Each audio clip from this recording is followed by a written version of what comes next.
Ballon d'Or കഴിഞ്ഞുകൊണ്ടിരിക്കുമ്പോഴും അതിനെ ചുറ്റിപ്പറ്റി കുറെ വിവാദങ്ങൾ ഉണ്ടായിരിക്കും എന്നത് വളരെ ഒരു സത്യമായ ഒരു കഥ കൂടിയാണ്. ഇപ്രാവശ്യം 2025 ബാലൻഡിയോർ പുരസ്കാരം നൽകിയതിനു ശേഷവും അങ്ങനെ ഒരു വിവാദം ഉണ്ടാകുന്നുണ്ട്. എന്തായാലും ബാലൻഡിയോർ ഡെംബലയ്ക്ക് അർഹതപ്പെട്ടതാണ് എന്നത് തന്നെയാണ് എല്ലാവരും പറയുന്നത്.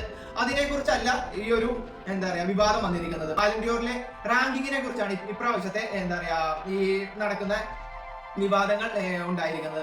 രണ്ടാമതുള്ള ലാമിൻ യമാലും അവസാനമുള്ള 30ാം സ്ഥാനത്തുള്ള ഒലിസിനെ കുറിച്ചും പറയുകയാണെങ്കിൽ ഏറ്റവും കൂടുതൽ അസിസ്റ്റുകൾ, ഗോളുകൾ, ഏറ്റവും കുറവ് മിനിറ്റുകൾ കളിച്ച താരം എന്നിവയൊക്കെ ഒലിസ് ആയിരുന്നെങ്കിൽ പോലും ഒലിസിന് 30ാം സ്ഥാനവും അതേപോലെ യമാലിന് 2ാം സ്ഥാനം ലഭിച്ചതിനെ കുറിച്ച് ഒരു ഒരു വിവാദം പറയുന്നുണ്ട്.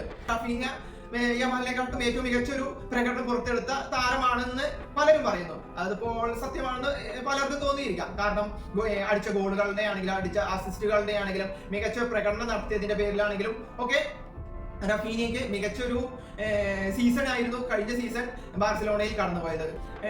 ബാലൻഡിയോർ റാങ്കിങ്ങിൽ 5ാം സ്ഥാനത്തായിരുന്നു റഫീനിയയുടെ സ്ഥാനം. പെഡ്രിയുടെ സ്ഥാനം. പെഡ്രി റാങ്കിങ്ങിന് 11ാം സ്ഥാനത്താണ് എത്തിയത്.